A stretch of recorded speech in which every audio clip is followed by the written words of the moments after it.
Hey everyone, Mark the Movie Man here. Welcome to the Final Cut. Got a film that I intended to review a long time ago, and I do apologize for the delay on this, but we are looking at the Wisconsin-made sci-fi horror action comedy film called A Time to Die. It's from director Robert Love, who based this feature off of a short film that Robert made that we reviewed a while back. Here in the feature film, we have a soldier from the future, Private Sharon Daxwell, who is, she is part human and part something else after a raid on the evil Zon's compound goes wrong. And we see how Daxwell tries to make the most of the new abilities she has with her squad along with her to try to still take down Zon before Zon creates an entire army of zombies to take over the world.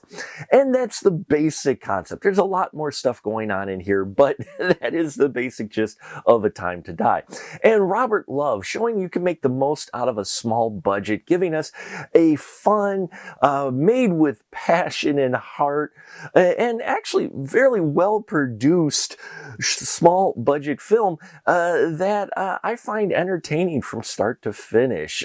First off, it's just this story. This story is just so much fun. You can tell that Robert really loves these genres that he's worked this film into, the sci-fi and horror and comedy. He puts all of those elements in there and gives it a nice little balance in there to let you know that this isn't supposed to be a completely serious film, but it should be taken as a serious sci-fi horror comedy. So I think Robert accomplishes that here with a great balance and direction, keeping things light and breezy and things moving. This moves along quite well, this film. It doesn't really slow down in many spots at all, even when we're getting explanations for things, mostly because of the dialogue in the script, but also because of the performances of everyone involved. Now, our Private Sharon Daxwell is played by Christina Bryan, and she does a great job in here. Most of the time she's in makeup, which looks really good and gives you the impression that, yes,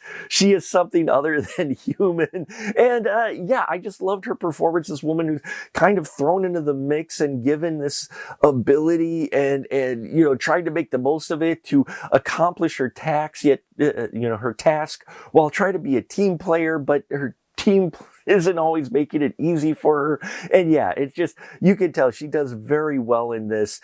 And you really need a character like this who you're going to pull for. You also have in here TJ Banner, played by Taylor Berzinski, who comes along with Daxwell. They've got some great chemistry together, Taylor and Christina. They get some fun banter in here and some cool scenes as well. Then we have Carlos Tucker playing Captain Michael Norris, who's the mentor of Dax.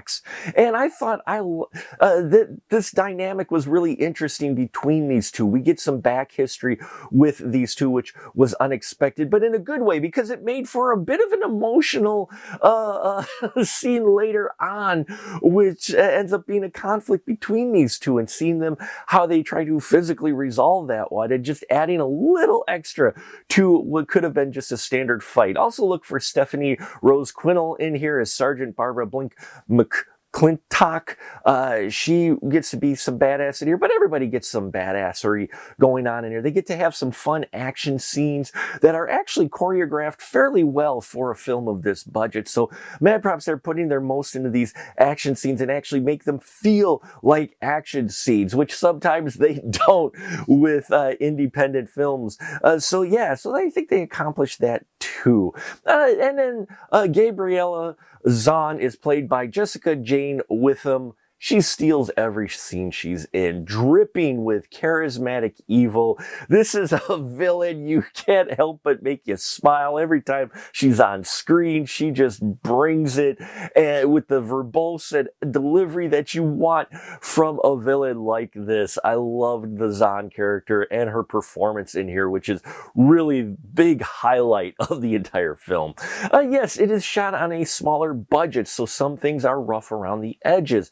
Audio is pretty decent throughout it, but there are special effects in here that look really good in spots, and other spots maybe could have been polished a little bit, but overall there's a lot of charm to this film that you realize they are having fun, and you should too. So, A Time to Die, I'm not just biased because it's made in Wisconsin. I think this is a fun indie film that you could enjoy with a group of friends to sit down and watch and just laugh and enjoy some of the wild antics that go on. So thank you so much for watching. If you have seen A Time to Die, love to hear your thoughts. Like, subscribe, bells and whistles. We are like 3 weeks left in 2025, and we're that close to getting to 8,000 subscribers before the end of the year. You can only do that with your help. So I thank you for your support. And until next time, remember, keep that ticket stub.